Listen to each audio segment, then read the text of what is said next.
शिक्षा बचाओ यात्रा के मद्देनज़र जब हम आज जा रहे थे, मेरा तबीयत अभी ख़राब हुआ। अभी आया हूँ अस्पताल से, सलाइन चढ़ाया गया है, माथे में दर्द था। अभी ठीक हुआ, आराम कर रहा हूँ। सड़क के ही किनारे हैं।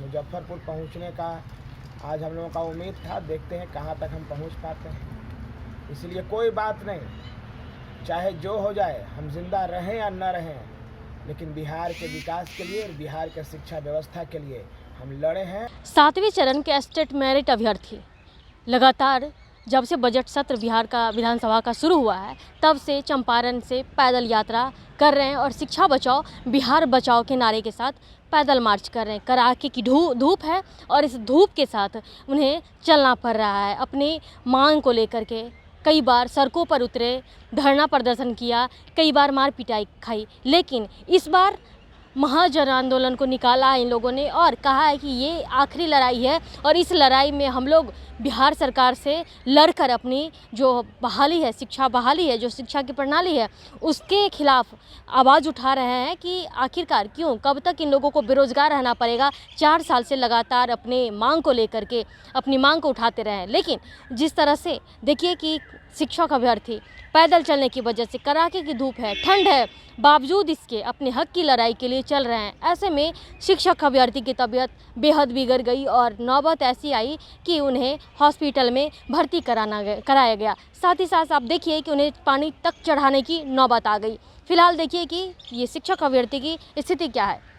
अनिल सर, कैसा लगा आपको? छोड़ दीजिए, मिलाइए नहीं, उसको खनखनाएगा। अच्छा। हाँ, एक दिन पूरा दिन भर। अच्छा सर, कितना देर लगेगा?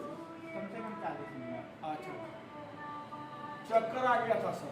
हो जाता है पैदल चल रहा है सर, हम लोग चंपारण मोतिहारी से सर।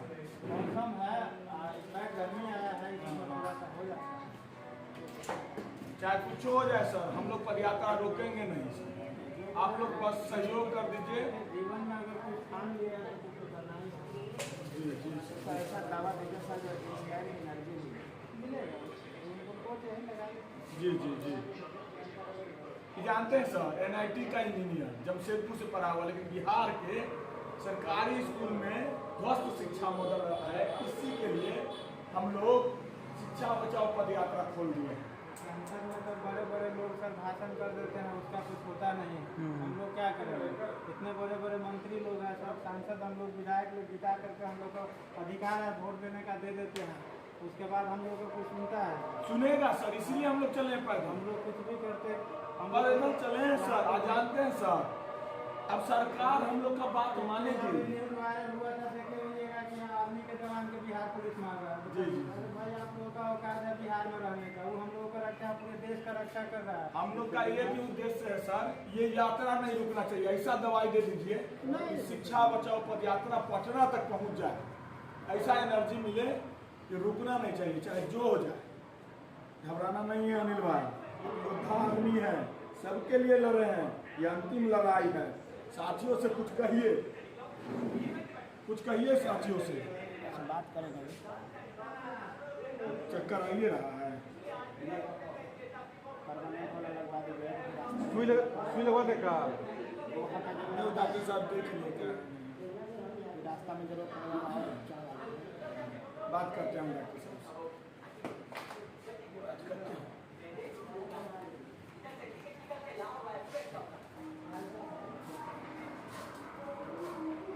डॉक्टर साहब इधर हैं।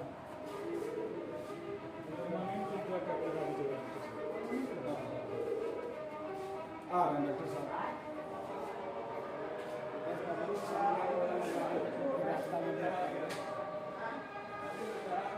कुछ भी होगा, हम लोग जो भी हो मील का पत्थर साबित करेंगे साथियों। आप लोग आइए इस पदयात्रा में जुड़िए। हम लोग मुजफ्फरपुर कल पहुंच रहे हैं। तो अब सुनिए कि शिक्षक अभ्यर्थी किस तरह से अब अपनी बातों को रख रहे हैं, जिस तरह से वो बीमार पड़े हैं और आंदोलन में इसके आगे की इन लोगों की आंदोलन क्या इसका प्रभाव पड़ेगा या फिर जारी रखते हैं। सुनिए क्या कह रहे हैं स्टेट मेरिट के अभ्यर्थी। शिक्षा बचाओ यात्रा के मद्देनज़र जब हम आज जा रहे थे, मेरा तबीयत अभी ख़राब हुआ, अभी आया हूँ अस्पताल से, सलाइन चढ़ाया गया है, माथे में दर्द था, अभी ठीक हुआ, आराम कर रहा हूँ। सड़क के ही किनारे हैं। मुजफ्फरपुर पहुँचने का आज हम लोगों का उम्मीद था, देखते हैं कहाँ तक हम पहुँच पाते हैं। इसलिए कोई बात नहीं, चाहे जो हो जाए, हम जिंदा रहें या न रहें, लेकिन बिहार के विकास के लिए और बिहार के शिक्षा व्यवस्था के लिए हम लड़े हैं और लड़ते रहेंगे।